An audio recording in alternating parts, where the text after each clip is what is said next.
Hello people, welcome to my channel. My name is Itunu Pepper. If you are new here for the first time, on this channel we talk about hair. I do a little bit of covers here and there, and like today, this video, we're going to be having a little chit chat. So that's what we do on this channel. If you are not subscribed already, please go right ahead and hit subscribe right down below. And without further ado, let's jump into this video.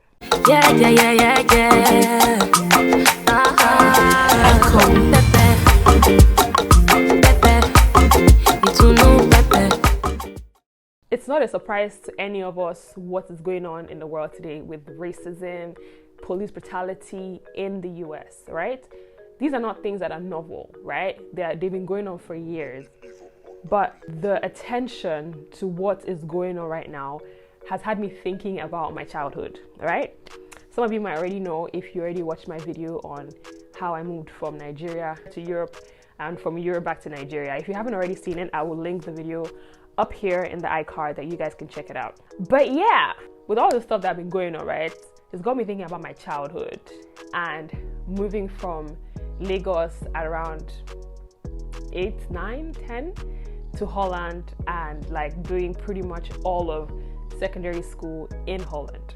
To be very honest with you, if you were expecting me to come on here and say, oh, I experienced so much racism in Holland and blah, blah, blah, it's not the case, right?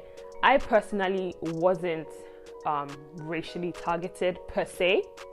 I mean, there were a few ignorant comments here and there, but there was nothing like outrightly racist. And for the most part, you kind of take everything with just like good spirits. For instance, if I was excited to go back home to Nigeria for like summer or Christmas or something, they can just come to me and be like, oh my gosh, you're going back to Nigeria? What's it like there? Do you guys wear clothes?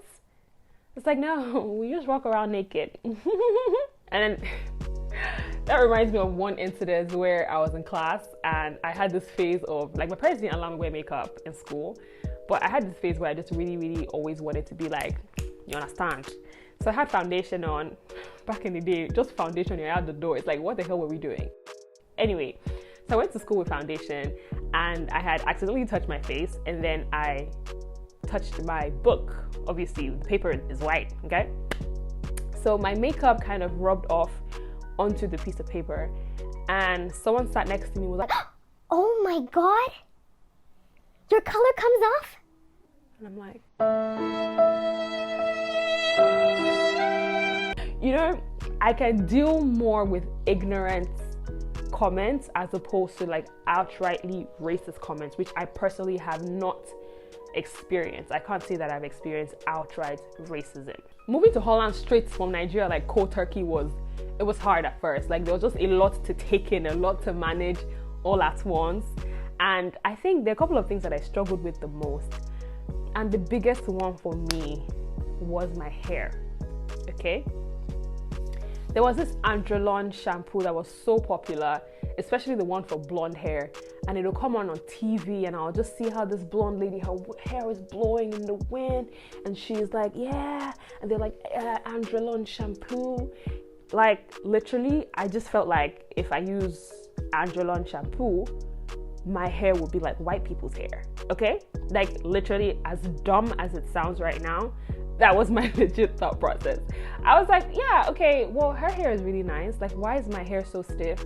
I was just like, okay, cool. If I use Andrelon shampoo, my hair would be long and flowy and maybe blonde. I don't know if I ever imagined how I would be blonde, but yeah.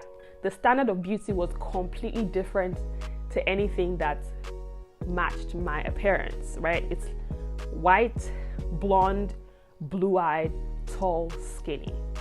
Well, I got tall, skinny at the time. So it really makes me grateful that I discovered YouTube early enough, because trust me, there was a point where I used to wash my hair every week, guys. African hair, wash every week, like what? And I would straighten my hair, bone straight every single week. And sometimes in between the week, if I felt like, oh, my hair isn't straight enough, I'll go back in. Fried hair, my people, fried hair, okay? And I always used to feel like, oh, why do I need to put grease or cream or hair moisturizer in my hair? So sometimes I won't even put anything in it. I'll just straight away just flat iron my hair because I didn't want people to touch my hair and be like, oh, why is your hair so greasy? You know? So I just always wanted to fit in more with the way my hair looked, the way my hair felt. So coming in fresh, the way you express yourself is so different. Like, it's so different. Like for instance now, in Nigeria, if you're working with somebody and somebody falls down, what do you say? Is it not sorry? Does my saying sorry mean that I'm the one that pushed you? Or let me set leg for you? You just say sorry, like, I'm sorry that happened to you. But every time I was like, oh, sorry, they're like, no, it's not your fault. Like, why are you saying sorry? And I'm like, because you fell down. So like those random things, like the way we express ourselves back home is so different to the way people express themselves there. One of the huge culture shocks for me was that when I meet people and we can chat for like hours, and then maybe I walk past you and you're with somebody else, and I'm like, oh, hi. Like, I felt like we connected, we talked like a whole hour. And I just want to say hi and walk past, and then they're just like they didn't see you. Guys, till today, I don't understand it. Like, I don't get it, okay? If you understand it, please comment down below and let me know what exactly that means, because I don't understand it. Even our neighbors, like, we'll come out the house and we just want to say, like, good morning, bye. They would just be like, I'm just like, you look so stupid. Just say good morning and get on ahead with your business. Like, it's not that deep. Do you get what I mean? If for whatever reason you had to even, like, if you were in a hurry and your neighbor was trying to make conversation with you, you can literally just be like, oh, I'm sorry, I'm in a hurry, I gotta go. You can literally just say that and just go on ahead and do what you gotta do. It doesn't make any sense to me. Please explain to me if you understand. So yeah, personally, dealing with my skin tone or my skin shade, that was never an issue for me. Like, I never felt like I wanted to be a different race or a different color or lighter. Never. But I never really had a challenge with like, oh, why am I black or anything. Another thing that I felt like I struggled with was, in as much as I was okay in my skin, I mean, apart from the hair, I was okay in my skin, I felt like people didn't particularly feel the same way about me because the country is predominantly white, right?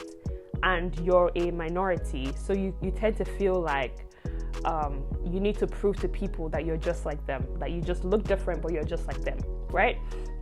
So I always would try so hard to be, I don't know what the word is. It's like you're trying to show people that you're normal, but then you're just not normal. Like, you're not just normal. You're extra, right? I'm just like you, but I'm also very cool. Like, because I've always liked to sing, right? And because I just try so hard to prove myself and be like, yeah, she's talented, I used to like put more effort into like rehearsing, looking for more songs to learn. In as much as I enjoyed it, but I wanted people to hear it, right? This sounds so stupid, but yeah, it makes sense in my head. I don't know if it makes sense to you guys, but like, you just want to prove yourself to people that you're no different to them. And sometimes that can just be too much pressure for you as an individual, because sometimes self-acceptance in itself is hard. Okay, not everybody is able to accept themselves with everything that they come with. So then to have that and then to be struggling for people to accept you, it's like, it's just too much, okay? But one of the things I would really like to say is I'm so grateful that I discovered YouTube and hair tutorials early, because I would have been a waste. It was YouTube that showed me that black people, we actually need to put moisture in our hair. You can't not just flat iron your hair every week and then not put anything in it to protect it, because our hair is naturally dry, right? Even for relaxers, I used to relax my hair like every time I have braids and I take down my braids. Even if I had braids for two weeks or a month, I will straight ahead go and relax it.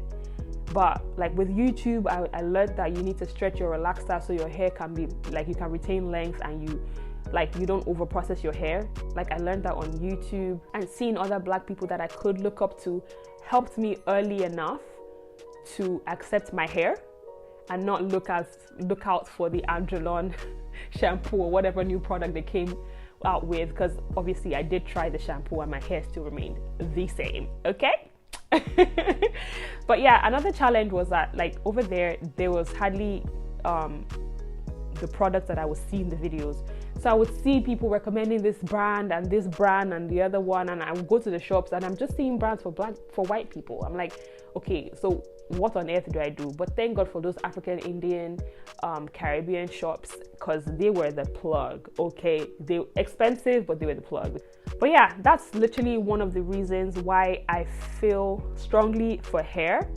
It's not just about the hair, it's about the process, like about my journey into discovering my hair is special, my hair is unique. All I'd always known was about white hair, and because it's always in your face, the advertisements, if you're searching for hair, the first person you probably see is a white person, you know, just try to gain information, but it's mainly for Caucasian people, which is fine. But I mean, people like us also need to know like how to take care of our hair. Having a platform like mine is really important for me to share my journey, share my experiences with my hair, what I've learned so far, my mistakes. And this is just for like Black people, wherever you may be, whether you're in Africa or you're in a country where it's predominantly white. Like, it's good to remember that you may be different, but different isn't always bad. Your hair, there's absolutely nothing wrong with your hair. Any young teenage girl watching right now and you're having issues accepting your hair, you always feel the need to wear weave, that's fine. I personally used to wear weave like back to back to back. But when it comes to a point where you're trying to catfish people, like you don't want them to know that you wear weave, or you don't want them to know that, oh, this is not my hair, then it's a problem. Because if you are confident in yourself, it wouldn't matter if everybody knew it was a wig or a weave or whatever it was you were wearing. Like, you're doing it for you. You're not doing it to fit in with what is accepted. I don't know if that makes sense. But anyway, guys, if it's anybody who lives in a completely different country and you had like some really weird experiences with like adapting to the culture of the country where you live, or people understanding you and where you're from, like, let me know your stories right down below. I would love to read them. But yeah, that's it for this video, guys.